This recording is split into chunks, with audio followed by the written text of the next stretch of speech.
Hello and welcome to a new Ink Panels graphic novel book club. I am Dan, your host, and with Gambit, of course, and our newest panelist that we added permanently. It is Adriana, pretty nerdy. She just fit the vibe really well, so I felt like I had wanted to add another female to the show, so we have more voices. And again, our show is so random and you rolled with it, so that's always a good sign. We're so ADHD. Jen is sick, but she did give me her pick for next month. Oh, sweet. Adriana, you're going to have January's pick, so that way you can kind of have it in your head. So this month, Gambit picked Night Witches by Garth Ennis and Russ Braun on art. Originally published by Dynamite, I guess the first part of it was, and then it went to Dead Reckoning, which Adriana and I were very surprised to find out was paid for by the U.S. military, Navy. So Gambit, can you give a little more details on that? What you started to explain to me about it? Yeah, of course. Hello. Like, I kind of understood. I'm Gambit. This is my pick for this month episode of Ink Panels. It's Night Witch, like Dan just said, by Garth Ennis and Russ Braun. Off a true story. Yes, it's loosely based on historical and true events. So I picked this book. I learned about the Night Witches through a screenshot of Reddit thing one day talking about the Night Witches and how badasses they were. I was like, holy shit, I want to learn about this. And I shared it, and a friend of mine was like, hey, have you ever read The Night Witches by Garth Ennis? Because I said, someone posted something and I said, oh, I will watch this series. Like, I will watch every season of this series. And a friend of mine said, have you read the trade by Ennis, the book by Ennis? I said, no, there's a book. I said, yeah. And he sent me the link. So I bought it immediately. And I've been wanting to read it for a while. So this was like the perfect choice. So about the let me look it up here real quick. The name of the actual name. Oh my God, Alistair, I need you to move because I need my other hand. I'm sad you're not here. Feel better. Hi. Jen, let me know, were you definite on your pick before I announce it? Message me. All right, so Dead Reckoning is an imprint of the Naval Institute Press, the book publishing division of the U.S. Naval Institute. I looked a little bit on that Naval Institute Press, and they've published historic books. For what I could read really fast was historic books on war. So Dead Reckoning, it's not that long that they created that imprint to do basically the same, publish historic books, but in a comic medium, graphic novel format, which makes sense given that everybody's into comics right now. So why not try to bring these people and give them some more knowledge? Yeah, badass bitches from World War II. That's right. So yeah, that's it did not surprise me at all that it was published, that the Reckoning is an imprint of the naval publishing thing, and because I've seen, Marvel has done it many times that they publish books for to support our troops, for our militaries. We've seen tons of them. Heroes for Hope and stuff. Yeah. So I immediately started thinking of The Simpsons when the Navy made Bart and his friends the new NSYNC. They were the party posse, and they were putting out naval propaganda to get people to join. I don't know why, like, The Simpsons immediately came to mind, but that's the first thing I thought of. I figured that's what that it gave you some type of propaganda vibe to it. I was with no a little context. bit Yeah. I was, once you guys told me that, I was like, man, I need to read it. So I sat down and read it immediately, instead of waiting until the last minute like I usually do. I actually sat down and read it on time, and I actually enjoyed it a lot. It was way better. It was way better than I expected. It's a Garth Ennis books. It's actually really good. I really enjoy it. I really enjoy it. Everything from the beginning to the end. and his afterword of the book gives some insight onto why he wrote some of the things that he wrote and what things were historical and what things were made up for the book, which we'll get into that a little bit more. Wasn't the Garth Ennis I remember? Like, Garth Ennis has always been like very dark but kind of cheeky, like a glib humor to it. This lacked it, but I guess because of the subject, you can't really have that kind of humor. I'm pretty sure he had some, he has some restrictions to keep it in. Remember, this book is not intended just to comic fans. This is to bring people that might be interested in comic fans, in comic books, and they never find, there's no war comics that are good out there, or anything that it's war related. And this would be a good way to have them like, hey, comics can do this too, and do it well and properly. I was, like I said, I was expecting it to be something cheesy and something, made, like war is good, whatever. But but it was not. It was not. That's which is that's why I think it's better than I was expecting, because it's not this book to tell you, yay, war, join the military, woohoo! It goes through the whole hero's journey with the main character in this book, and I loved it. I know Adriana messaged me that she was struggling with the beginning, and I kind of was too, especially when the Germans were on the page. The dialogue they were given seemed British, where I was like, what the fuck are they? Like, until they said Hera, I was like, oh. They would reference that they were speaking Russian, but the dialogue was in English, if that makes sense. Like, they'd be like, oh, your Russian's so good, slang. But it was written in English. Yeah, they use certain slang and stuff. Yes. Yeah. That's not... Before we would get an asterisk after the bubble, we have a little asterisk, and in the bottom we'll say translated from Russian, Now they just tell, oh, your Russian is really good. So I immediately assumed that what I read was in Russian, and if they would have written that shit in Russian, I would have not understood that. So the first 30 pages, I texted Dan and was like, I'm going to struggle through this book. Like, I felt nothing about it. I had a hard time following the way that it very quickly jumped from side to side. But, like, in the very beginning, if I did not have to do this tonight, I probably would have put this book down. But by the last page, I was like, this is okay. I enjoyed this somewhat. Whereas the in the second and third arc, I thought improved. The first arc, the story arc, I was not a big fan of. The second one, I thought was better. The third arc, and then her, as they call it, the rise and fall, when she's in the internment camp, the POW camp and everything. Yeah. I thought finally gave it a humanity where we got more into the character, because the first part of it, like, I didn't know who I was supposed to be rooting for, because they spent so little time on everyone. I think that I like that bait and switch in the first arc, the Night Witches arc. I was expecting the whole book to be on just Night Witches adventures, and I was expecting, that we will see a bunch of different missions of them doing this thing over and over and over, and kind of like DC's Blackhawks.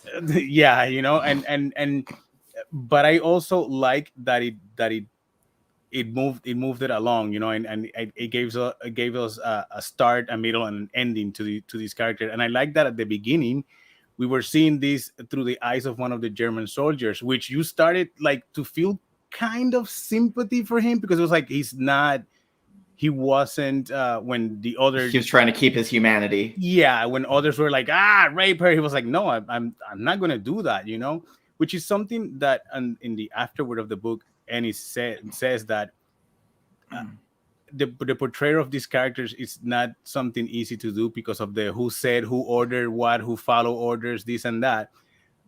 But at this point, it would be, and this is my word, this is not his words, it would be a little bit naive to think that some of these soldiers did not know that this shit was happening, like that it got so common that it's impossible that even though you didn't do it, some of them didn't do anything to stop it or say Desensitized. anything. Yeah, it doesn't mean that they didn't know that it was happening, which I think that the that first few pages with those German characters portray that, they show this person that's like, wait, no, I don't, he didn't do anything about it, but he wasn't, it's not something, it wasn't him, it wasn't, that's no, I mean, I might be racist, but I'm not gonna rape a girl, you know what I mean?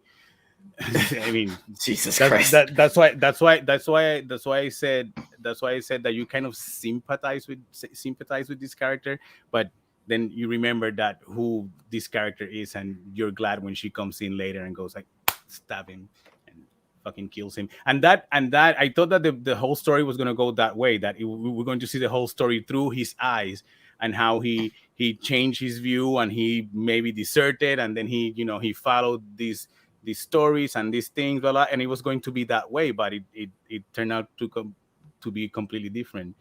It went from this point of view suddenly dying, and us following the point of view of the main character until the end of her career or her life, I guess.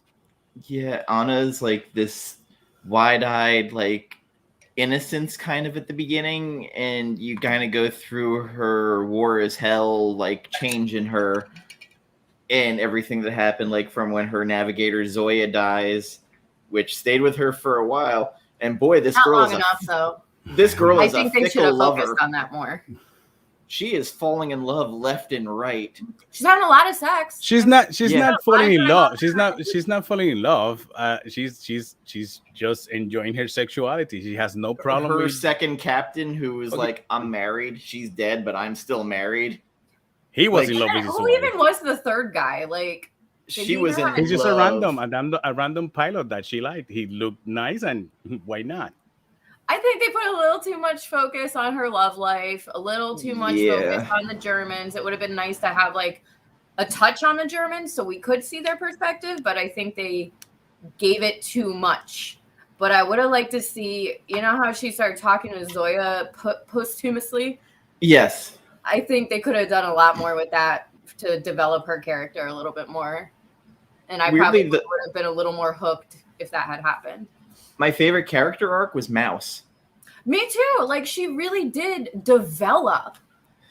She went from stammering, and one of my favorite panels is when she goes, "My fucking stammer is back." Yes, I love that because she just gotten beaten to hell. Yeah. And she's like, "Fuck, my stammer's back." And I was just like, you know what? That would annoy someone because she's been a major. She's been in power for a while. Like this girl who was a mechanic. And then she was dehumanized. Yes. And because some little cuck got seen crying during an attack and pissed himself, so he held this grudge for decades. So what's that part of the afterword that I read? I just finished reading it a little bit before we started. One of the things that he's saying that some people were angry that the ending for for a character that such a heroic character, a character that went through so much and has such an illustrious career, why did it end, to have her ended the way it ended? And that was very common with Russian military soldiers after the war, especially if they were they were prisoners of war at some point. They were considered traitors. That thing that happened there when Russia goes to the camp where she's been, and the Russian asks her, "Are you Russian?" And she goes, "Yes." And she goes, bam, and punches him in the stomach and call her a traitor and this and that. She goes, "Ah, fuck." That was more common after the war than we probably thought it was. I didn't know that. I learned that. I learned that a lot of military after the war ended up in prison in gulags because they were considered traitors. No matter what, no matter who you were and what military history you had or how heroic you were for Mother Russia, you ended up and died in prison. So he had other ideas for the character, which would be, as an ending, would be like she dying in in a prison, just dying like nothing. But he felt like this character did not deserve to die in a prison, so he gave her the ending that he gave her, which is, he said, is all pure fantasy. The first 2 chapters of the book, Night Witches and the Motherland, has more historical fact, and it's based more on historical notes and documentation than the third act. The third act is, he said, it might have some things in context, of where we are in that time of the war, but it's purely fantasy. A little more creative liberty on that arc. Yeah, he got more creative. That's why he could give her that ending that he gave her. And what better way for her to go out, though? Like, steal a fucking the crazy general's piece plane. of equipment that holds significance to the person she hates, and just go with it. Like, it probably ended his career. Stealing that jet under that guy's watch probably ended his career. Oh yeah, and the fact she's like, well, it was a very like rebellious ending that fit her character. With, well, I'm still too Russian to want to be a traitor, so I might just throw myself into the sun. Yeah, I mean, wouldn't you? It was an interesting ending. Spoilers. But Mouse was such a tragic character because she literally put her whole career on Anna. Like, basically, they were tied together. If she does anything, you're done. And then they both joyride in the MiGs. And she suffered. She made her decision. It was that or going back to that probably miserable life, which is some, again, the some of the things that I read is that most of these soldiers, went back to these lives, especially the women, where they couldn't talk about what they did.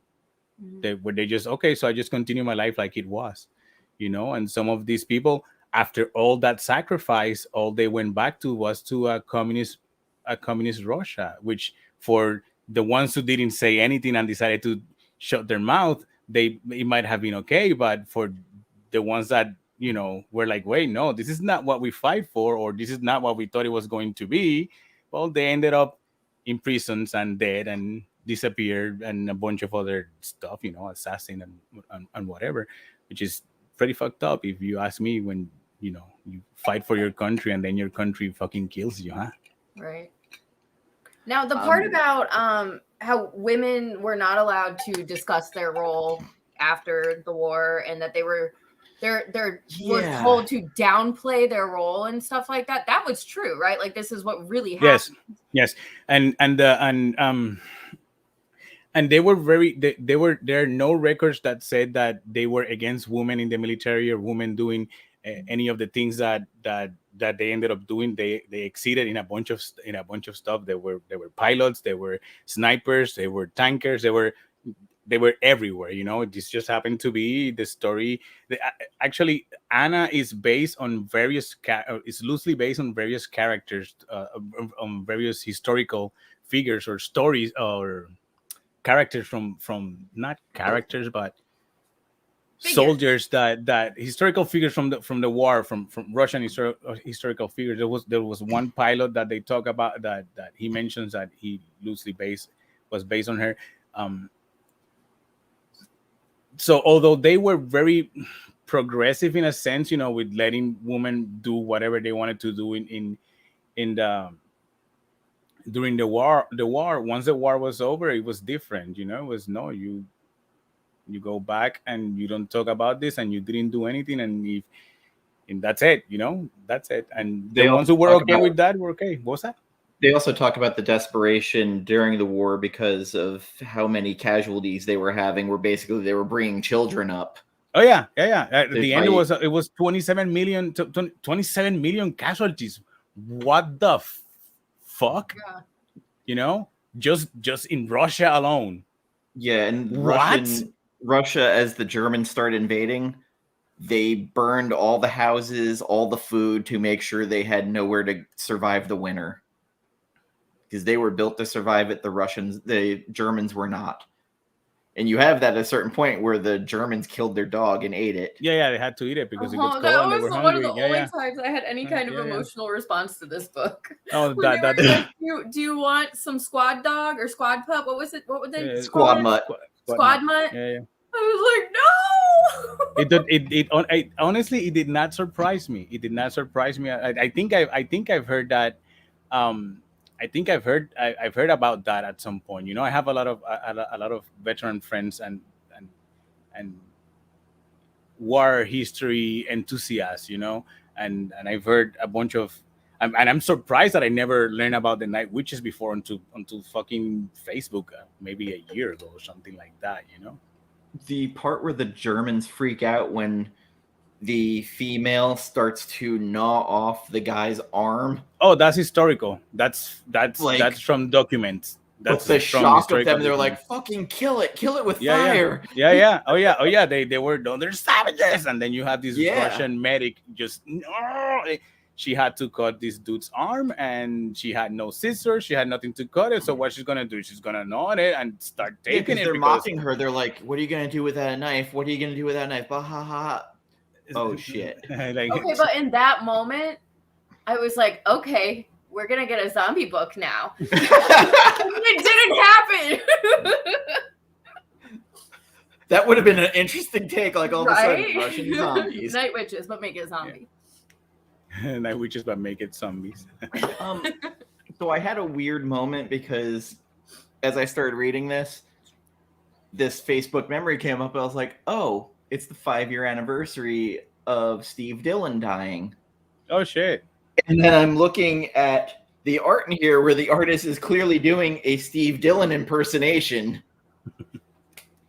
But without it wouldn't surprise me. It wouldn't surprise me if because I didn't know that Russ Braun was also the artist for The Boys, you know. So it wouldn't surprise me that I did not. I've never read The Boys, so I honestly I didn't. Neither have I because I didn't like the art. Oh yeah, really? No, I think the art in this book is top notch. I disagree. I felt like it was really flat. There was not a lot that gave it any kind of movement or motion. A lot of the characters looked really similar, and it kind of made it hard to keep track. If that makes sense. The facial expressions I thought were very hard to nail for this artist, and not all artists are good with the emotives and expressions. Oh, I love his expressions. He's very good at that. He's very good at. I have to disagree on the characters looking the same. That he was very good at showing you which one, like the main character when she was cleaning the officer's office with the mob, and she's all skinny and all short hair and all wrinkly and all frail. She looks tiny next to him compared to pages before, where although she was considerably smaller than her male counterparts, she still looked imposing. So I think he did a good job in showing this character age and change physically through the story and show how all this event took a toll on her and weight on her, and you can see that weight on her shoulders in that last part of the book. You can see that. Another thing that I wanted to point out was the moment where Mouse, when she's walking to the base and Mouse hesitates to point at her and she's all scary and all that. That's based on historic documents. Yeah, I love that panel. That's when I said, okay, I'm in for a ride. That's when I said, okay, I want to continue reading this book. I think more specifically, I mean like the male characters, like the lesser important soldiers and stuff like that, like her lovers and the other soldiers. They all kind of looked like a slight variation of each other, but they definitely love to do with the Widow's Peak. They worked really hard on the female characters and the main characters, and they really did a great job showing them age and making them mousy when they needed to be mousy and making them dominant when they needed to be dominant. Like they did a great job with that, and maybe just paid less attention to the less important characters, if that makes sense. I love during her trial when Mouse walks in full regalia and you're like, holy shit, who? Oh, it's Mouse. Hey, Mouse. Shit. Yeah, I was just like, okay, like it's a strong page. Yes. Yeah. This moment. Like I would be afraid of her. This moment of the trial. And I was so happy for about her trials. because I was like, yay, Mouse. Like when you first meet her, she's stammering, tripping over herself, and then she almost walks looks in as drunk and wild, and her face. Yeah. And I remember when Anna like starts yelling at her, she's like, I want to be pilot. No, you don't. I'm not training you, blah, blah, blah. Just rips her head off. Yeah. So- I also like though that Anna like softens for Mouse. Like at first she's kind of super bitchy to her and super horrible to her.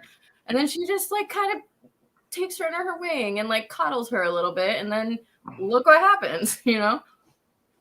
So for those that we started talking about the book, and we actually talk about what the book is about. The book is about the Night Witches. Is a unit of female pilots that brought hell to the Germans, you know, during World War II. And this book specifically follows the story of one of those pilots. Although this character is fictitious character, she was created for the book. She's loosely based on different pilots from that era and different military characters from Russia from that era. Anna also, when the first introduced her, they're like, "What's that in your hand?" She's like, "Oh, a cushion, so I could see over the cockpit." Like, I loved that. You're a woman, you're useless. What is in your hand? I think that was a nice detail. Yeah, like it was something where you're like, oh, you know what? Probably because those biplanes back then, like, and they said like we gave them the worst equipment to use. Oh yeah, that's also a fact. They were given leftovers and whatever was out of date. So that's why she called her was it her sewing machine? Her sewing machine. Yes, her sewing machine. Because that was a problem. They had to glide. They started doing these night attacks, and they had to start turning off their motors and glide to their targets. There was an interesting moment with the moment with her lover where he's like, "How many kilometers out did you turn the oil?" Yeah, they can hear you still at that point. Do it 2,000 kilometers further down and be higher. Yeah, it was just like, okay. Zoya's like, he likes you. Yeah. Soviet female about Soviet. Billy. All by Anna. Oh yeah, Sarah was the newer one that came out. I want to say from Aftershock. I'm gonna have to check that out. I haven't heard about that one. Really, I like it. Like I was saying earlier. No, TKO. This book, although it's a Garth Ennis book, it doesn't feel like a typical Garth Ennis book, and I think it was nicely done. I think he did a great job with the book with these stories. Yeah, it took me a bit to get into it. By like that second chapter, Motherland, I was a little bit more invested. The first part, I believe the word that Adriana used was messy. Yeah. And it kind of was because they were throwing so many characters at you. It was like, hold on, wait. I know Anna's one of the main characters, but then I thought we were going to have like a Saving Private Ryan moment with the Germans where you have this one person and kind of, yes, like the war is hell for him. But they were kind of ancillary. They were just there just to show how savage the Germans were. Yeah. I think that Saving Private Ryan did a good job on showing you how savage these Germans were, and the scene, the part at the beginning of the book, which was the only part that actually confused me a little bit, was when the unit of Germans fall on top of the unit of Russians in that building that the floor breaks, and that's actually based on historical documents. Where everybody's talking the same. Yeah, that's based on some historical military documents, and that was the only time that I felt that that I felt a little bit confused because I couldn't go back and read that part again. I that was the only part. It's just there was a lot going on, and but after those one, I went back and said, wait, what happened here? Oh, okay, got it. So once I passed that, I felt like it was pretty easy to follow. I guess the time jumps don't affect me as much. Yeah. After reading some Mark Miller for so many times that you have you have 3 issues of a very solid story, and then the last issue goes like it's over. And Mark Miller, like, his writing is so cinematic now. Like, everything I feel is a treatment for a show or a movie. Oh yeah, I'm pretty sure that's on purpose. Which, like, I'm also terrified because I know when Magic Order comes out, no matter what, I'm not going to be happy about whoever Cordelia is, because they're never going to be able to express how she was in the book properly, in my opinion. It already came out, though. You didn't get it? What? Magic Order? No. Oh, you mean the show. I thought you meant Magic show. Order 2. No, the show. You rolled it 2 weeks ago, homie. No, That was Magic Order was like the second episode of this show we ever did, where it was just Gambit and I in my living room. Yeah, actually there's a new show from Middleware. It's called Super Crooks. What's it called? Yes, Super Crooks. That's from the Miller world. I just don't know if they'll ever do Nemesis. That might be too violent for Netflix. I don't think so. I mean, I don't think so that Netflix would think that's too violent. Considering all the things that you can find.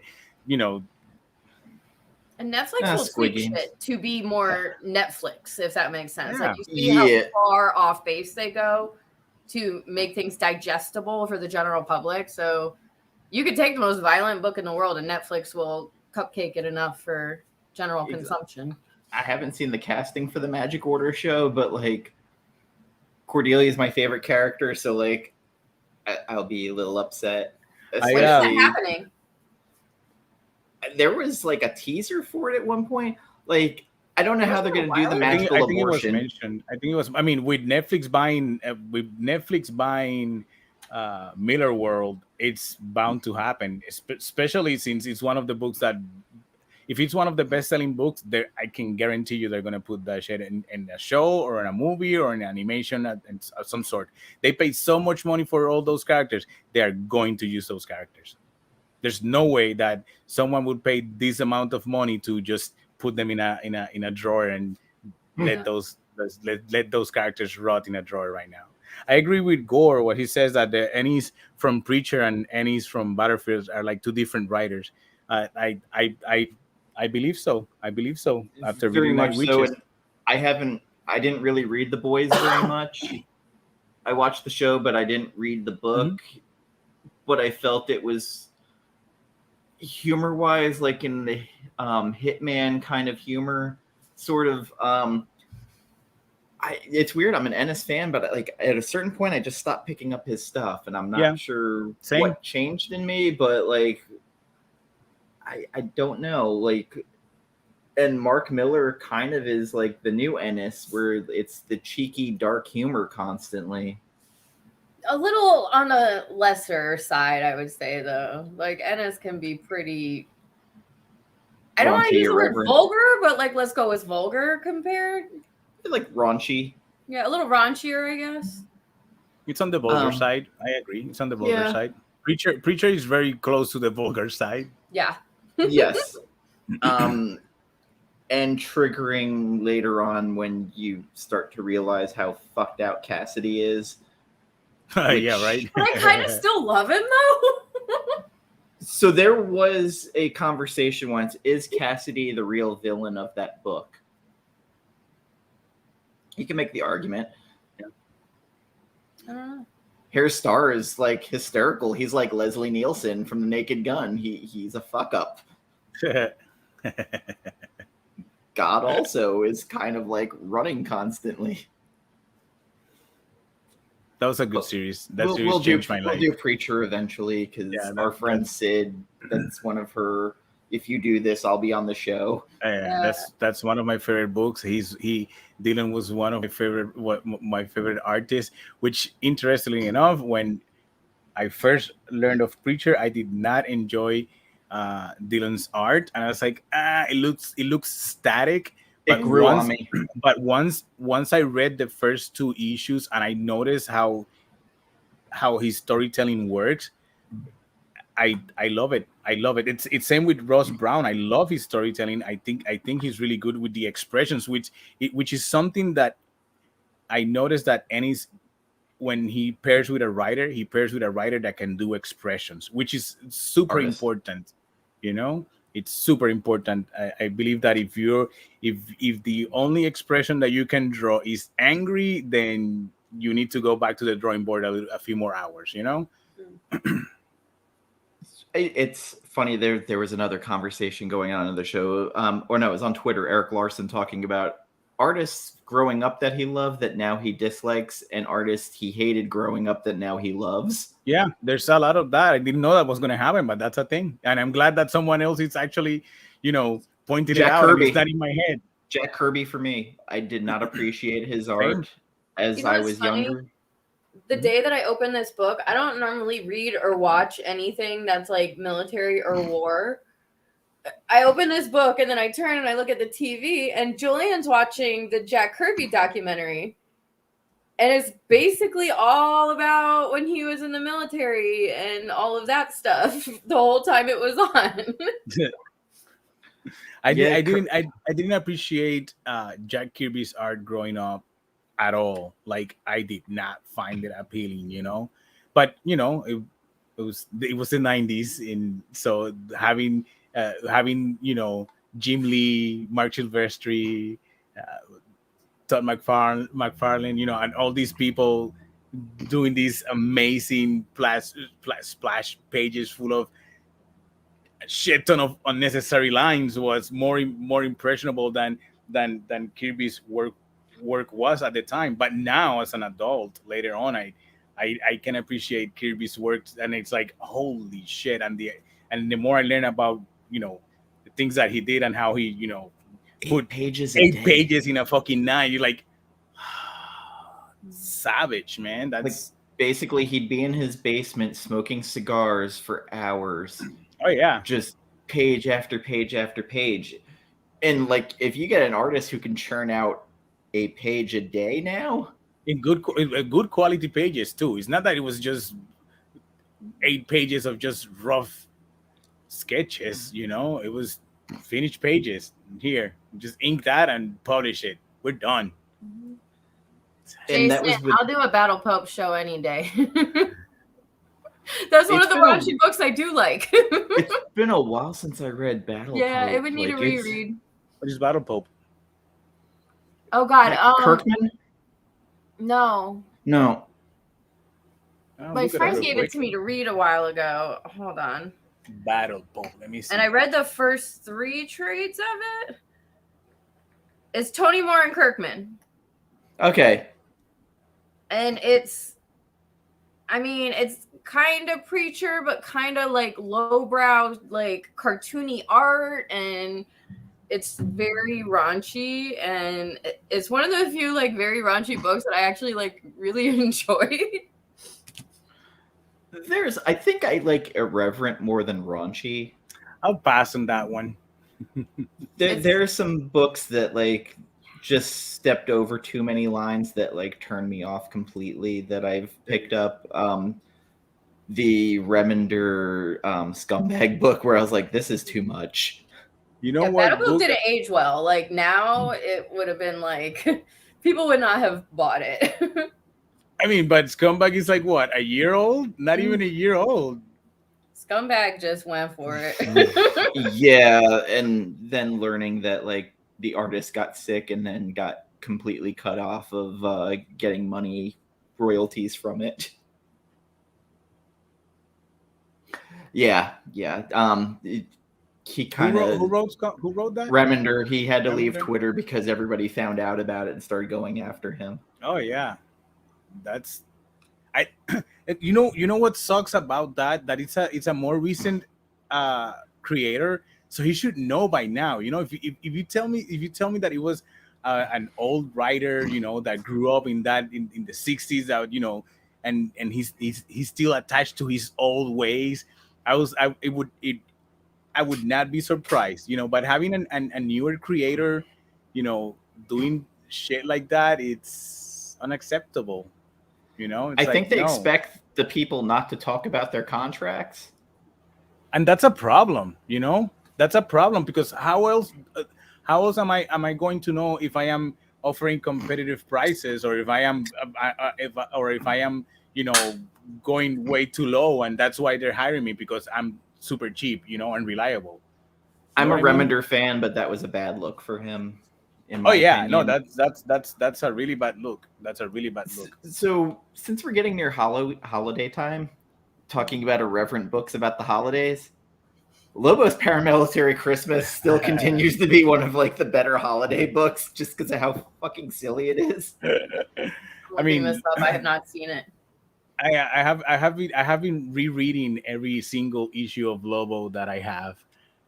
It's not it's not an easy read. I'm not gonna lie. There are moments you go like, Jesus, who wrote It's this? so 90s. It's so 90s. This one? It's so, yeah. That's one of my Yes. favorite books. Yeah, it's super funny.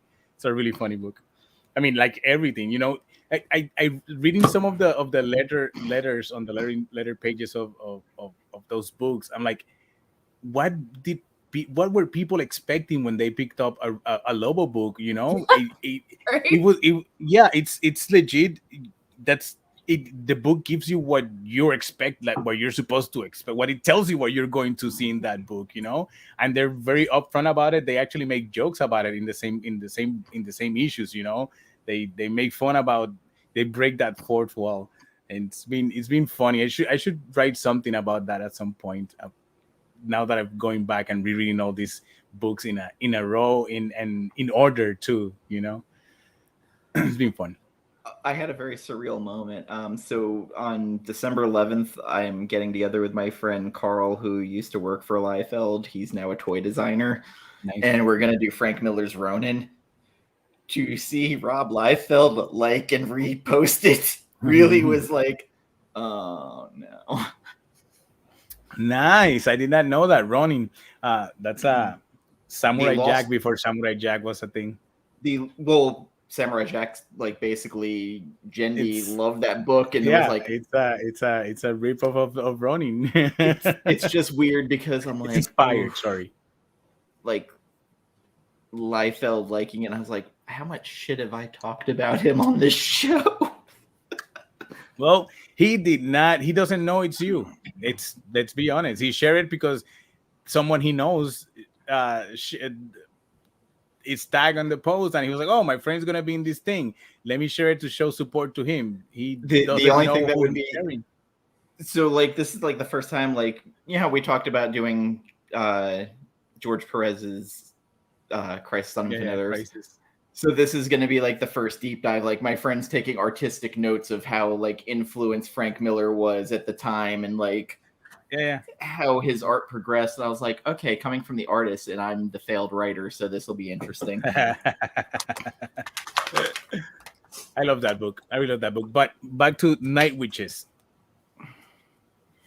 Back to where we left off when we were talking about everything that happened in the beginning and how it was just kind of messy and too much.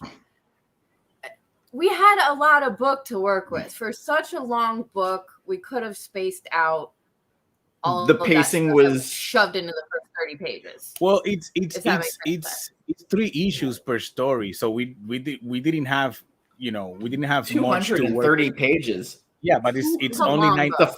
The big boy. It's only 9 issues and 380 pages, and we have an afterword, and that starts on page 219, and we have a sketchbook after that. So take 20 pages off of it, but each chapter is just 3 issues long. I feel like in between they wanted to get a big enough lifespan to tell this whole story of this character from where we find her at the beginning of the story, or to where her to the ending of the book, basically to her end. It wouldn't have worked if we concentrate in just one part of, like I said, I thought it was just going to be Night Witches, like just that first chapter of the book was just 3 issues of Night Witches. I thought that the whole book was just going to be all that, and then we would have seen more detailed things on these characters. I feel like he did a good job in times with the restraints that he might have had, because we are assuming that he, just because he's Garth Ennis, that he doesn't have an editor or someone behind saying, hey, so we have to do it this way, or we want to keep this, write this, but we want to keep these things in the book, or we want to take these books, these things away from the book, or whatever, you know. I So think it covered 20 years, basically. yeah, something like that. So 20 years in in 9 issues, it's a lot to cover, and that's why we go from time jump to time jump. We see Mouse in one page being excited to meet her, the next page she's scared and she almost shoot at her and she barks at her, and then she we see her telling Mouse, hey, I wouldn't be able to do this without you. And then all we see is Mouse being already a pilot, you know, not a mechanic anymore. And then after that, we see her being a military superior, you know, and an officer, you know. So we don't see any of we barely see much of Mouse's growth, but we know it's there, and we can fill in some of those blanks. She had a very good military career up until that also, point, you know. You get the idea, if she hadn't been a military hero, she would have gotten that position. Yes, exactly. Because the Russians seemed very what's the word I'm looking for? Misogynist. Individuals, no, because there's actually they might be, I can't say that they weren't, but they use a pilot from that era as propaganda at some point, you know. Because they use these individual characters to gain sympathy, but that doesn't mean that they're okay with these characters being the individuals that they were, you know what I mean? Well, it was kind of like the U.S. with our hidden history of the African American regiments used in the different wars, where they kind of buried in history. I forget what, and then like they had the Navajo wind talkers. Yes, that they used. Little historical facts where they don't really put it out there much. That we use those. We use those tactics. People. Yeah, but it wasn't that they used these people. Is that without their skills, without their particular skills, they wouldn't have the success they had in certain areas, which is more important than just saying we use these skills. It's like the Night Witches thing. The reason we don't know more about the Night Witches and this regiment and these people, it's because by the end, women were instructed to downplay their participation in the war. So it's like, okay, no, we're not going to talk about this because they decided not to talk about this and just bury it under a bunch of other shit that happened, because I mean, a lot of shit happened during World War II, you know what I mean? I'm just glad that now we get to learn about it, and we get to I learned that there were some interviews with some of the surviving ones a few years ago, when they were in their 60s and late 60s, already old, and that he describes the interview like watching a bunch of grandmothers, white-haired grandmothers sitting down drinking tea, but with a bunch of military medals, and talking about war stories, which I think would be the Star of Lenin. Yeah, it would be hilarious to be next to that table where all these grandmas are sharing war stories. So we're going to be on to the part of, would you recommend this book for someone? Yes, I would recommend, hands down, would recommend this book to someone, especially if I have a veteran friend or military friend that wants to get into comics. I think this would be a good book for them to get into it, because it's something that they're familiar with. If it's someone who wants to get into, I think it's a good Garth Ennis book to recommend before recommending them The Boys or something else. For me, I think definitely I feel like the Night Witches are something to look up, because it's an interesting thing of history that I don't feel is talked about enough. Hi, Nat. Hey, yeah. We miss you. You need to come back on sometime. Yes, at some point. Definitely miss you very much. And also, it was very sweet what you wrote on my mental health post. I appreciate that. That's because she's an angel. She very much is.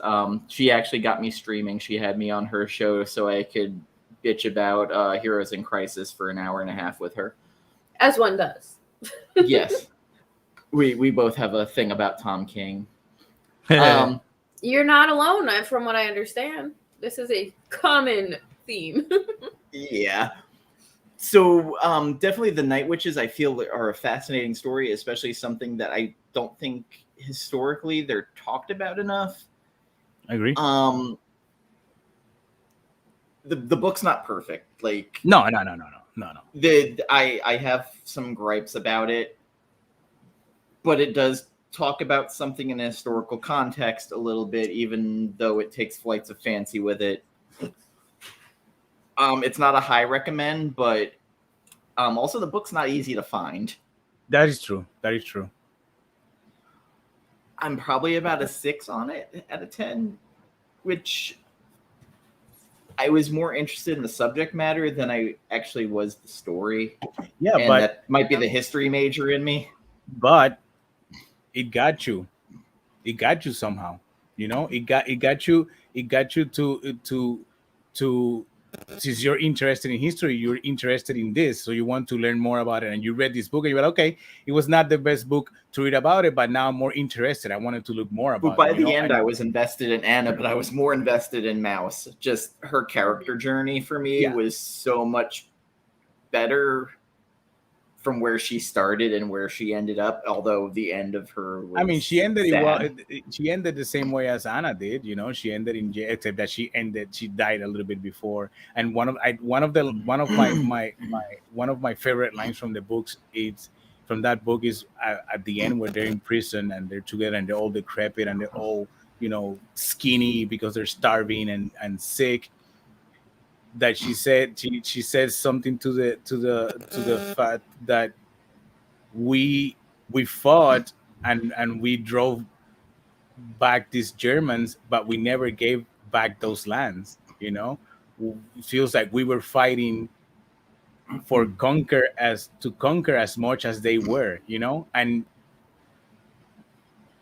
that's it for me. That sums up a lot of my feelings for what war is and how shitty it is and how these people send all these soldiers out there to die with fuck it, they're the one who's gonna die, not me. You know what I mean? How they are expendable and at the end it's what they can gain from all this death and all this fucking destruction. That's my rant. Sorry.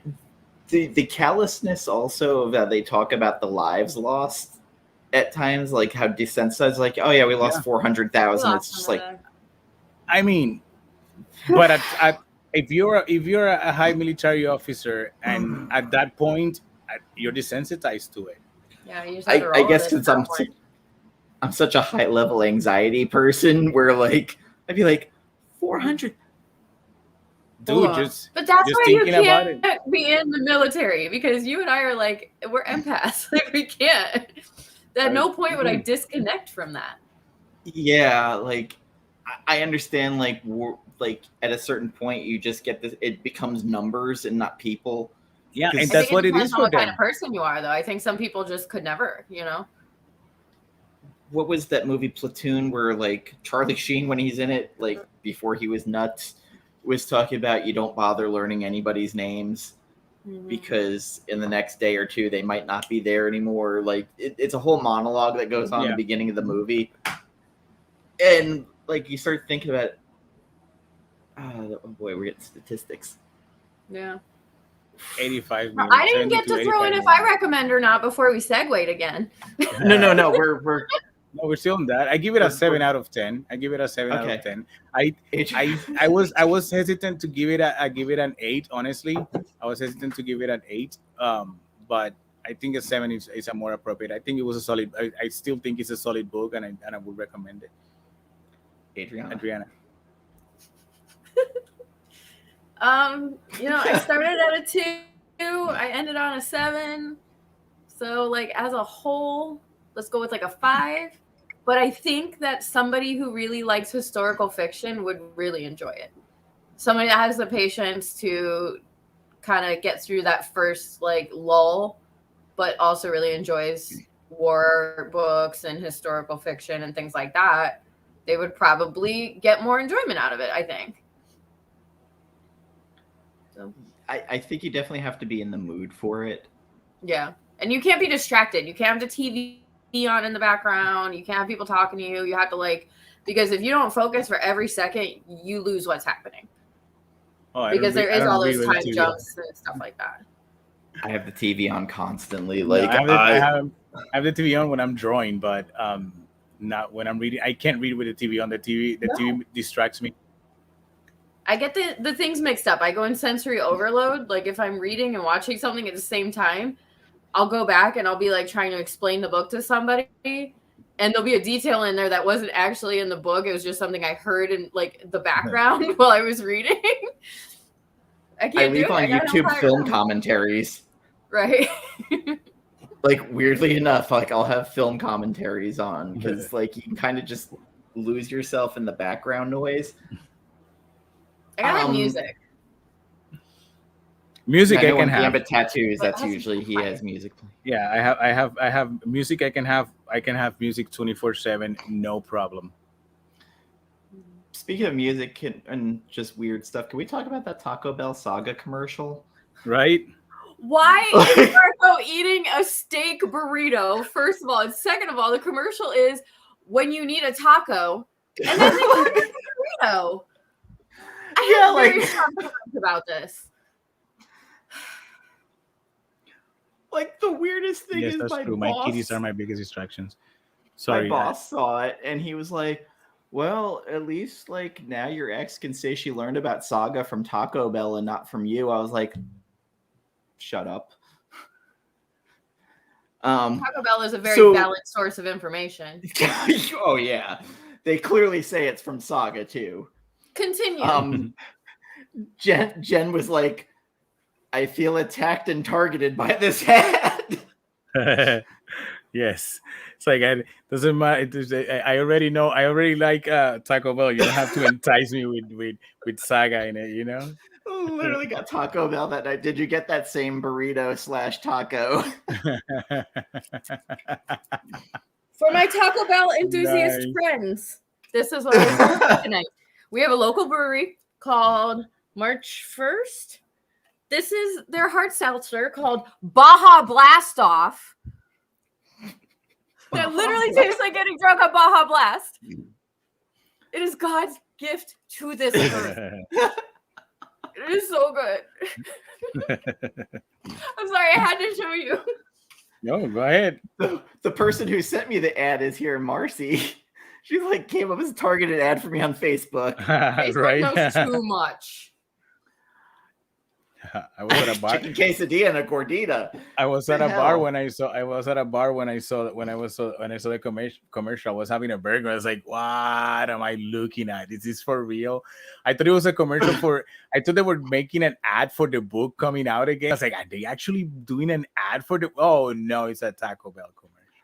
They had very basic understanding of the book based on how the commercial played out. Well, actually, it was more like they were. I don't think that it was more like it's not the character; it's a cosplayer than anything. It's more like they were at New York Comic Con and were like, "Hey, look at that dude!" It's like a Love Connection meet cute, right? And then they were like, "Never mind, I need Taco Bell." Yeah.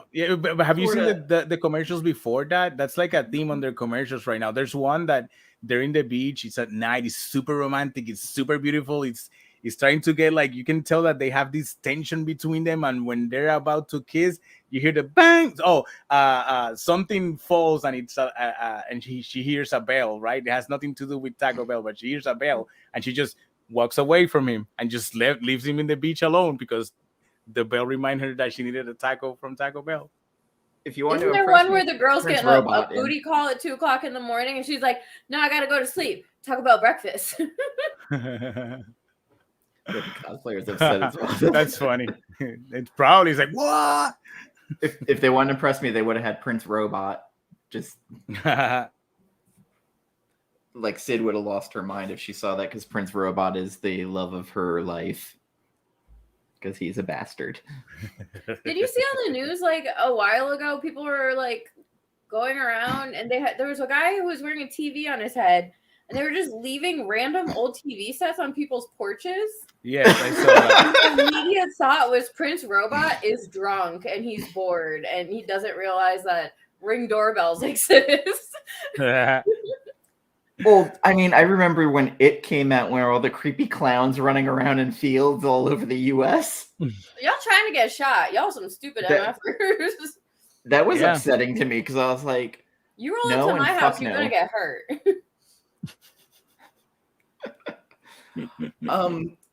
So this is one of those weird things of like, so if you like this book, or you would recommend a book somewhat in this genre, what would you recommend? Oh, that's that difficult one. Because I have a very loose connection for if you're like feeling the female military thing, pick up some DC bombshells. But I don't have any like direct connections, because this is not the kind of book that I normally pick up. But if you just got a hard on for military ladies, hit that DC bombshells. Right. I honestly don't have anything similar to it that I could recommend, but I would recommend something by Garth Ennis. You know, I would recommend fucking Preacher. That's one of my top 10 books to recommend. It's like, oh, you need to read Preacher after you read Sandman, before you read Watchmen. You know. Oh, also remember to read Swamp Thing. For I bet me, Dan has a great one. Lazarus by Greg Rucka. Oh yes, I read. Oh my god, I forgot about that book. I like that first trade. It's an impressive read, and it's badass women, even though they are kind of, we don't know exactly what they are. They're kind of robots. They're kind of not. Their breeding program, but Forever I fucking love, and Greg Rucka is so good at writing like these strong female protagonists. Yeah. Like he just fucking owns it, and his Batwoman run with J.H. Williams III is fucking amazing. And I'm so happy that I got to get Jen for her birthday an original art page from J.H. Williams. Oh, that's from awesome. Her favorite run of Batwoman from Detective Comics Elegy. That's awesome. She opened it the other day, and she was like, "I'm just staring at it for hours." I mean, that's what you do. Sleeps so good at night. It has its own pillow. I got her that, and the CGC 9.4 of the anatomy lesson from Swamp Thing, which, I mean, probably the most important issue of that whole run, because we find out Swamp Thing's a plant pretending to be a man. That's a great gift. You give good gifts, man. I can attest to that. My birthday's May 24th. You're a great gift giver, and we don't deserve you, man. Well, I had good bonuses this year, and don't know how much longer I'll be able to do that. So, hey, man. Yeah, Lazarus would probably be one of my stronger ones for strong women. There was another book. Crap. How come Jason Aaron hasn't written a book like this? You know, now that I'm thinking of that's super interesting. It feels like it would be in his wheelhouse. I got the goddamn volume 2 to read it. I haven't read it yet, but I have it there. I can't wait to read it.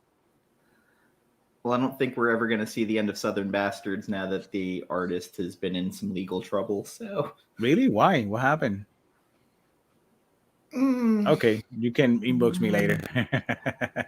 It had to do with some bad behavior with women. Ah, okay. Oh, damn. Oh, that kind of legal trouble. I believe Jason Aaron has divorced him. I mean, which that's fine. Like, that's the correct course of action, I think. Yeah, I mean, and I don't know if Jason Aaron's ever going to go back to it. I mean, I just saw the team from We Can Never Go Home put out a new book for Image, and I was like, hey, like, You left it wide open. We can never go home. Like, why don't you go back and finish that fucking book? Yeah, let's finish this project. Yeah, but oh god, what's the title? It was like it's a very long sentence. The Matthew Rosenberg one with it just came out this past week. Shit. No idea. I went to the do store. The diamond order this week, so I don't know. I went to the store the other day and I brought back a month and a half of books. We actually had a lot of trouble getting our books. Like I did 2 weeks It's worth been of bad. They got DC hacked orders on Tuesday. Really? And then we never got the diamond order until yesterday. Yeah, I know that my local got the rest of their order got in yesterday, I think. So I didn't know that was happening. I learned it when they made the announcement that they got the rest of the shipment. I was like, holy shit. We were having problems still this week. What's the farthest place from home? Julian knows because Julian has had this book for years because there was something. Can you write it in the messages? I don't fully remember. Something where he donated money to something and they're like, if you donate money, we'll send you some mail. And it was like a advanced reader's copy of this book was in his package. So he read it like ages ago and now it just came out and we bought like a whole bunch of the incentive covers and stuff like that. There was quite a few. I have 2 signed posters because my shop owner gave me the signed poster. And then Rabbit Comics just sent me a signed poster. More important, Ryan Michael Bendis was one of the cover artists. What? He did the D cover. What? Yeah. The D cover, okay. Yeah. Nice. Did you see the Scotty Young cover? It was really good. Triple size first issue. The Scotty Young. Oh, yeah, I see it now. The pregnant girl with the gun? Yes. But that was last week, wasn't it? That wasn't this week? Yeah, it was last week. I'm like 5 weeks behind right now. You know that I haven't. You know how behind I am on my reading?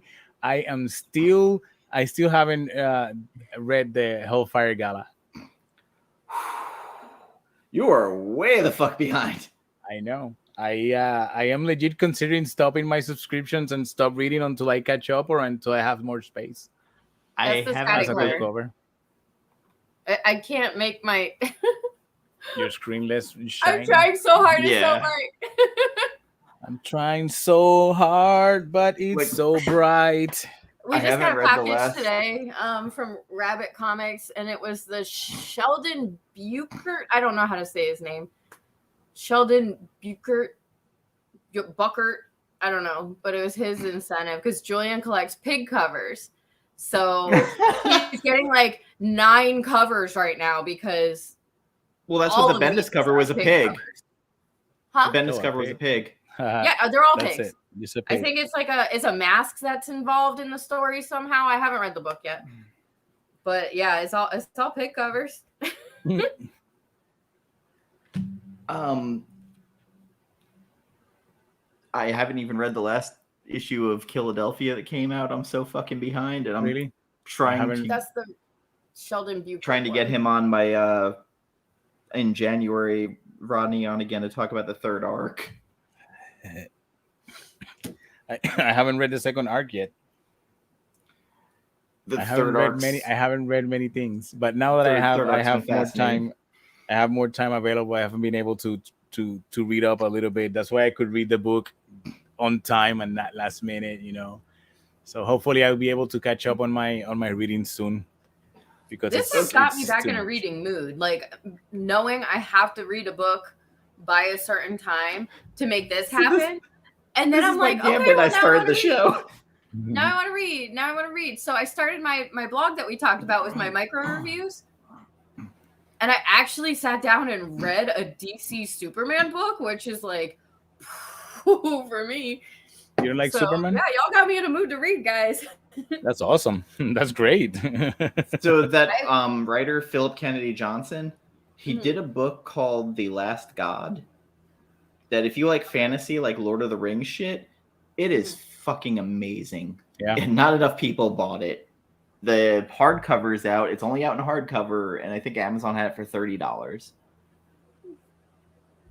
So check that But out. Riccardo Write it down. Federici is doing the painted art inside it, and it's beautiful.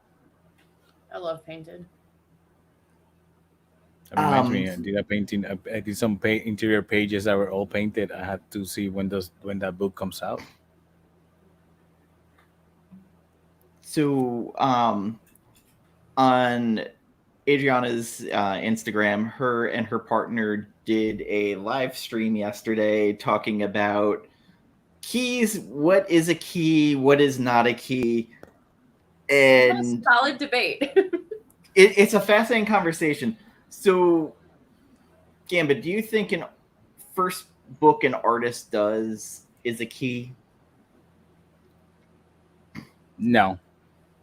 It's okay, a good. So it's I a. don't even have It's to a. ask you the next question then. It's a good thing to have, like the first issue that Jim Lee draw for X-Men. That's cool to have, you know. But I you're gonna feel have. it's a note on the greater thing for a CGC, but other than that, like I don't think it makes. I don't think it's not a key notable. issue. It's a nice note. It's a nice note to have. Like, oh, this is the first issue that Jim Lee drew for X-Men. But if you're if you're completing your series of X-Men, you're gonna have to buy that book anyways, whether or not it's a key or not. So it doesn't fucking matter if it's the first time that this artist draw this book or not. You need it for that series. So It's Gambit's also the team greatest- Adriana. What was it? What's your next question? Well, So then you can break that down into subcategories. So if you said, yes, an artist's first work in a comic book is a key, then I would break it down and say, okay, is a artist's first cover work a key? Is an artist's first time working on a No. DC book a key? Because No. some people say yes, and I don't understand why. Because I they want think it's to have notable, but it's not a key. they want to have a reason to sell it. Mhm. That is all it is. They're raising It's the a- value only- of their collection. It's getting a reason to sell the book. I have this app. It's called CLC I use CLC. Comics, where I keep track of my book. And the most recent update is that they have key information on the app. The So that values they tell, don't make sense. no, the values. Forget about the values. That's another thing that I'm not even going to touch Totally right useless. now. But the key information that they have there, I see some of those key information. It's ridiculous. There's this app. I think it's called Key Collector. If I'm not mistaken. That was the whole debate yesterday. Was over Key Collector. I don't follow. Where's my boy Morbius? I don't have that app. I haven't downloaded. Someone talked to me about it, and I asked more to have, a grasp, because I wanted to understand where are these people getting all this key information all of a sudden, because I started to see some Throwing shit. darts. People trying to sell books, for $20 because it was the first time that Thor Spider-Man shows is up now with Thor shows up with a leather jacket, and he's in a leaked picture with a leather jacket. So it's like, oh, this is a key issue. No, it's it's not. This is the first time that Venom was drawn with his tongue out. It's not a fucking key issue. It's an artistic decision that the dude made to make the character more interesting. It's not key at all. It doesn't change the art. It doesn't change the story. It doesn't change the character. Nothing important happens. It's just that a different artist decided to draw it differently in his fucking interpretation. It's not a key issue. Stop calling every single stupid thing that you think you find in your book a fucking key, because it fucking is not. Tiny So round of the applause biggest- for Gambit. Sorry, You know what this all stems from, though, right? That irritates me. You know what irritates me? Because I go to go buy it. Do it. But know that what you're buying, you're just buying it. You're just buying a gimmick. You're not actually buying anything important. And what pisses me off about this thing is that now I go to Jason Turner, I conventions. got information I for go you. to conventions, and I encounter these people behind tables that know shit about comics, and they're trying to educate me about what I'm trying to buy. And I love getting comics mansplained to me at cons. it's like, fuck that. I know what I'm buying. It's like, you're trying to sell me this for $20. Why? Why is this $20? So no. The greatest hoodwink I've ever seen the spec market do was trying to convince everybody that the SHIELD agent Rosalind whatever during the Jason Aaron run was actually female Thor. That book shot up to over $300 at one point because the spec market bought into what CBSI and a site that, much like Adriana, I won't name, a person in the community I will not name, because they're respected. People respect them. I'm not going to trash them, but I've seen them put out some information that is dubious at best. Yeah. I feel like sometimes they just get bored and they're like, this seems interesting. But yeah, but this all started from this whole thing stemmed from I was bidding on some auctions and I'm trying to educate myself more on gold and silver age books and bronze age books. So I opened the app thinking, okay, maybe there's some notable information about the books I'm bidding on.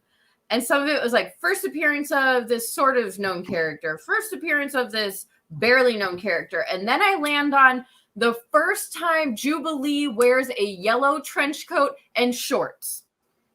And then I was like, no, we're doing a whole segment on this. We are going to discuss what is a key and what is not a key. Yellow trench coat and green shorts to make it look like Robin. Yeah. I didn't put that together until just now. I am going to say, if you were androgynous like Robin too, if you're an X-book buyer, it's on purpose. It's they wanted to do a Robin in the X-Men book. It's obvious that it's that. It's like, I'm going to make her look like a Robin, and that's what she looks. She looks like Robin. Well, arguably, if you believe in this, every X-Men book is a key, because every X-Men book, someone joins the team, somebody shows up new, somebody dies, especially somebody comes back to life. Disney now owning all the X-Men books, everything is exponentially too high right now. Yes, it's ridiculous because now everybody wants to have all those books. We don't have to give it fake key reasons. Like, people are going to pay for anyway. Totally agree. I love the Marvel Cinematic Universe, but as much as it has been good for the comic book industry, because it has put us in a better standing than we were 30 years ago. It also has brought in a lot of people that legit don't care for the industry or don't care for the medium or don't care for the products, and all they see is the potential dollar signs, the potential ability of making money. It's like Jason says, it's the 90s all over. I remember in the 90s, suddenly everybody wanted to collect comic books because everybody was going to get rich with their comic books. And one of the things that I find most ridiculous right now is the insane high prices on overly produced 90s books. Because if there's a book that's overly produced, it's a 90s book. Because every time someone gives me a box of comic books, I can guarantee you I'm going to find some Uncanny X-Men some X-Men #1, some Spawn #1, some Wildcats #1. I'm going to find some Amazing Spider-Man from that era, because because suddenly, the craze, and let's throw comic books out there. But that's why the newsstand editions from the 90s are all worth more, because they're the ones that were more likely to be trashed. Yep. And you say hi, but then you have to go away because we say a lot of bad words. Come here. And hey, and during that time, and during that time, shit, I lost what I was gonna say.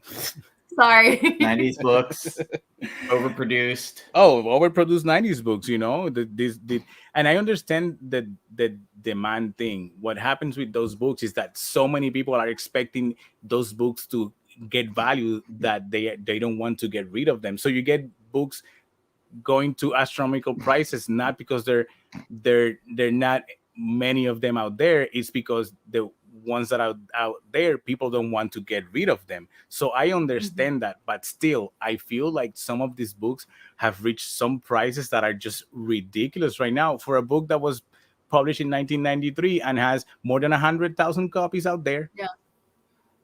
So an example, weirdly, of books that I think are worth too much and worth too little, I'll use the X universe because I spent way too much time. I'm going to stop you right there. New Mutants 98. Way overpriced. But so your first appearance of Dazzler I picked up for you. Yeah, thank you. Appreciate that. Way overpriced. Yes, I believe it too. I was gonna say I love me some Dazzler, like, and nobody gives a shit about Dazzler. I love Disco Nobody Dazzler. gives a shit about Mike Allred's X-Statics or X-Force. These are all books I picked up for 99 cents, and I love them, and I want them forever. And eventually, people are gonna be like, "Oh, that's a thing," and they can't have them. Because maybe she'll show up in a movie at some point. But the Rogue first appearance still underpriced in my opinion. Yeah, I have two copies of that one. For a lot. Yeah, but it's still underpriced in my opinion. There you go. I have 2 copies of that book. I'm the person who made a shitload of money off of Batman showing his dick in shadows. Good. I wish I did. I tried, and now I have 2 copies. You had that one, and you didn't save me one? I sold 3 copies of it for like almost $200 a piece. Wow, man! I'll never forget. We went to a Boy Scouts rummage sale, and this was like not even 6 months ago. And they had the entire Uncanny X-Men run, all the first appearances, and they were like, all the comics $1. And people started to realize what was there. We were just pulling them. And we each bought like 60 the whole or box. So comics. At that point, I'll get the box. I'm gonna give you $300 for this box. Huh? I'll be like, I'll give you $300 for this box. I tried to haggle with them, and they were like, no. They knew what was happening. If they were selling it at $1, if they were selling it at best I could do, I would be like, I'll give you how many issues? 500 issues. I'll give you $500. That's it, and I'll take the whole box. I'll take the whole box. My new thing that pisses me off. Comic shops, they're too lazy to price their shit, but they'll have we'll look it up at the counter. Go fuck yourself. I will not buy a single book from a shop like that because you took all the joy out of collecting when you do that. I mean, do your work. Okay, so I can't blame. I don't like it. I don't like the practice, but I can't blame a store for doing that. I can blame the people that are now just buying books by the ton, thinking that they're gonna make a shit ton of money and reselling them for stupid reasons, like the first time that Batman ate a sandwich, the first time that you see. That's the example I always use. It's because it's a stupid example. It's a really stupid example. You got a key issue. Someone died in that book, which is not important nowadays because you die now, you are up in 3 issues or maybe 10 issues. That's I think the longest. But key issues, the first appearance of an important character, not the first appearance of the dude that was holding the newspaper in a corner on that panel that we think is the dude that showed up in that trailer in the movie that's going to be released in 3 years from now. 6 degrees of a first appearance. Yes, it's ridiculous. It's out of hand. It's legit out of hand. And that is what, to me, that is what taking the joy out of collecting, the joy of talking with other collectors, the joy of doing this. It goes away when someone comes up with a stupid argument like that. So one thing I collect just for shits and giggles is obscure first appearances. So if I go on Key Collector and it says first appearance of some fucking asshole nobody's ever heard of, and the book is in a $1 bin, I buy it. Just I have this stack of like the most obscure first appearances you could ever imagine. Well, I think I changed your appearance about Goblin Queen. Your thoughts on Goblin Queen last night in the chat. Oh my god! What woman who got knocked up by Harry Osborn and then became a black cat knockoff. It first sounded like one of the things Gambit's talking about, where it's just like, fucking this person's aunt, uncle's coffee maker, architect person, whatever. This is like, that's what it sounded like. It was like the first time this unknown character went from being this unknown villain to this unknown villain. And Dan's like, nah, she got knocked up by somebody important. So she's No, like literally, I was like, this person isn't important in any way. It's like the whole it's like the whole argument of Wolverine's first appearance, Gambit's first appearance, Wolverine's first appearance, which are stupid arguments, saying Batman that Who Laughs first appearance, going against. I think Marvel confirmed not long ago that the first appearance of Wolverine is the issue 180, not 181. because when you see that page, it's a full page, full costume, full dialogue. That's not a cameo. And I then don't saying understand where the confusion is. and I don't, because somebody sold the 181 to an insane amount of money, and the person who paid insane amount of money for that 181 said, hey, wait a minute, that means that I paid too much for this. What's going to happen? And like that person, there's a lot out there that paid way too much for that second appearance, and now I can tell you what happened. Wizard. Yeah, and someone at some point made a mistake and listed that one the wrong way. Wizard was the bane of my comic existence. I went into a shop that was open in Cocoa Village, and they had Solar number 10, the spot varnish cover, listed for way too much that I didn't really want to pay. But I was like, I want this for my set. $40. So I walked up there, and the guy opens up Wizard and goes, no, it's going to be $80. I was like, so you're going to change the price at the counter? And he goes, yep. And I said, I'm done. Yeah, keep it there. Yeah, that's, Now I go to a store. If I find what I want, if I find what I want and anything changes by the time I get to the counter, it stays there. I don't even bother anymore. It's like, nope, I'm not taking that. I find things on my box, things that I didn't order on my box. I say, I didn't order this. I'm gonna take it because it's it's a cool Lobo cover. So you got me there, but I didn't order it. I make sure that they know I didn't order it. That's disrespectful. So one thing my shop does that I respect the hell out of is if they put the books out on the shelf and they accidentally put an incentive cover out in the stack and didn't price it separately or whatever, and you find it in there, a virgin variant, whatever, and you go up to the counter to pay for it and they're like, oh shit, this was an incentive cover, they give it to you at cover price because that was their mistake. They're like, here you go. We hope you love it. You know what I mean? And that's kind of like how it should be, in my opinion. Yeah. I mean, if I walk into a shop and they have one of those signs up that's like, we will price this at the counter, I'm not even going to take the time to walk in. I not long ago I bought 2 books, 2 incentive covers. They were I thought they were reasonable price considering what I was buying, but then I went to another store and I saw those same books, those exact same books on a smaller store. So don't tell me that they had more inventory than the bigger store that I bought it overpriced, and I saw them like for more than half the price, and I was like, I see, I see. There's one store we have locally that like I can go to my shop and buy a book and then go to them, and they already have those incentive covers in the Mylar on the top shelf with like a $50 price tag on it, and everybody else has it for $25. And I won't buy them. I won't do it. My shop, they never see the light of day. They go right on eBay. Yep. Although the one shop I went to is nice enough to tell me that I could buy the Something Is Killing the Children slipcase, but it'd be at $129 because that's what it's going for on eBay. He told you that? I'm not saying what store, but yeah. Mine came home yesterday. I mean, there's not many stores around here. Back to me until I could pay for it. I literally laughed in their face and walked out. I just think it's stupid. I think it's ridiculous that they want to the same day, they want to charge you, $300 for a book that they pay, maybe $2-3 for it, and they immediately want to. It was short printed because there's supply chain issues, of course. I get that. We didn't understand all that we were supposed to. Yeah, it was allocated. I don't think any shop got their full order. So we need to start wrapping up. We're at the 1.5 hour mark. I want to thank everybody who watched with us, and of course our commenters in the chat. There was always some good information. Of course, Gore, Jason, thank you.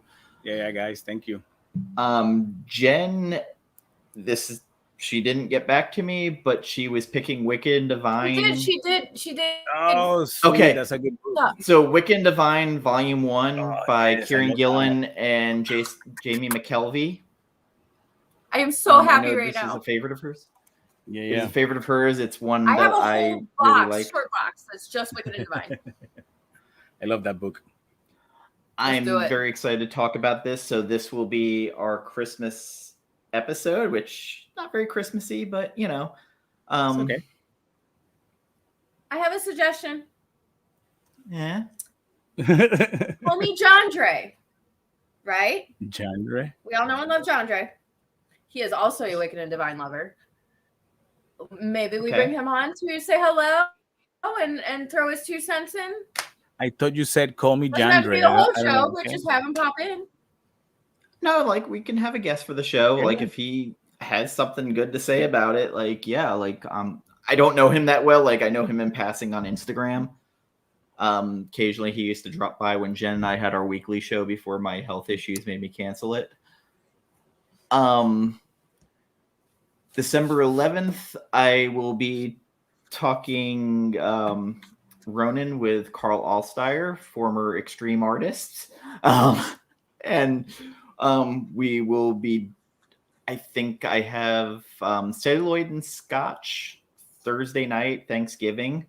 And we are doing Blade Runner 2049. The Dune Over season 3 starts on Saturday. Myself, Jen, Scott Hazelwood, and possibly Sid will be talking Children of Dune. Nice. And then we'll be doing Wiccan Divine next month. I think for the Christmas episode of Celluloid and Scotch, we're doing Die Hard because it's not officially Christmas till Hans Gruber falls off the building. And Gambit, what do you have going on? The same. I just recently changed schedule. Changed studio, so I have a better grasp of my schedule now. So I will have more time to work on all of those side projects that I started at the beginning of the year, and I had to put aside for lack of time. But that's all I have for now. I have a Cthulhu Invades Wonderland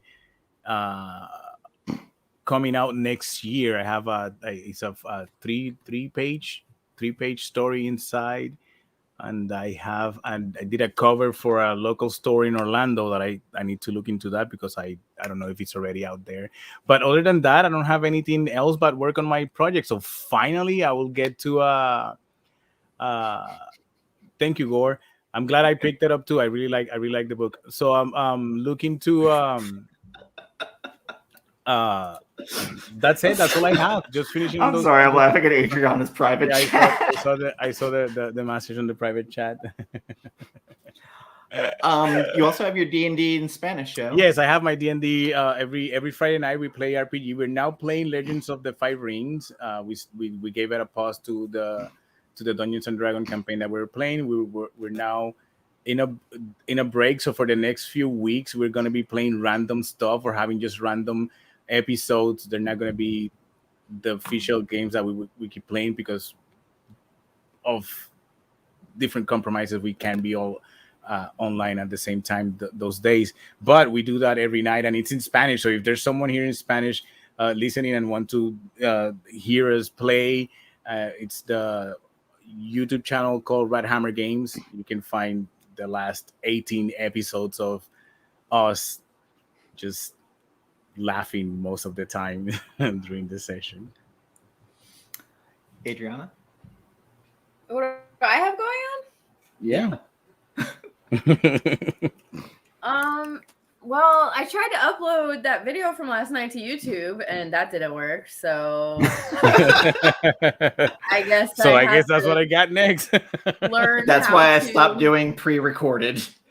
I wanted to go live on Instagram. I'm trying to learn more about how different mediums are working and stuff like that. And I was told as soon as you end the live, you can save it to your phone. You have to do the setting.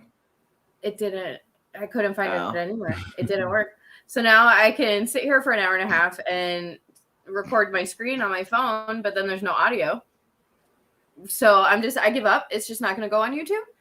I started my 5 Pretty Panels blog, which is micro reviews. I show you the 5 most impactful panels of a book, use 5 words to describe it, and then give it an out of 5-star rating. Oh, yeah. Very digestible, tiny reviews for everybody to enjoy. Link in my link tree if you're interested. Yeah, I opened a store on Hip Comic. If you want to go buy some stuff, we're donating half the sales to JM Collectibles, who is the most incredible person I've ever met, most positive person I've ever met. And he recently had a sudden debilitating disease hit him, and he was just off the face of the earth for a month. We were all so worried about him, but he came back to us, and now he's in a wheelchair and unable to work, and he has a GoFundMe up. So anything you buy on my Hip Comic page, half of it is going straight to him from now, beginning of this week till Sunday. If you want to just donate to him, look him up, JM Collectibles NYC on Instagram. Send him $5, whatever. He just help him out. He's trying to get back on his feet. Anything will help. Happy he's alive. And that's about it. I'm only doing YouTube videos on Fridays through the holidays because we are trying to just spend time with our family and our kids. And what's a family? Going to Chicago this weekend, everybody. So yeah. Gambit, you have a sale going on your page. Yes. Yeah. I'll be announcing that tomorrow. I'm going to be announcing not tomorrow, on Monday. Sunday's the new Monday. A Black Friday sale on my website. I'm going to be selling all my inventory at half off, maybe 75% off. I'm going to put some sketch covers, 20, 30. I haven't figured out what discount I'm going to give yet, so don't take this as an official announcement. But I will be announcing that on Monday, so stay tuned to my Instagram account. I want to get rid of a bunch of prints because I'm moving from prints to posters. So I want to get rid of the inventory that I have stock since last year because we never did conventions. How's your stock of blank covers doing? Oh, I have more than 200. I have more than 200 blank covers. Different blank hit me covers. up because Julian collects blank covers. He's been sorting and organizing his for weeks now, and I think we're at like 3 short boxes now. So if you're trying to unload. Yeah. That's what I have. I have two and a half short. No, I think that with what's out there right now, I think I would fill that third short box. Is this a commission sale or? Yeah, these are going to be these are going to be commission sales because it's the only way I can get rid. I can sell them without having to charge tax for them. Mm-hmm. Yeah. So it's a service. I'm selling the sketch, not the book. Just happens that you get a book with it. So, of course, subscribe, keep track on our Instagrams, and, of course, subscribe to the different YouTube channels. And we will see you next month for Wiccan Divine Volume 1. Take care, everybody. Jen, and thank we'll you, guys. See you. Best choice. Excellent. We'll see you next month. Bye. Miss you, Jen. And also, happy birthday on Tuesday. Oh, shit. Happy birthday. Happy birthday. In advance. If you're probably still not watching, but... Anyway, we love you, Jen. Bye.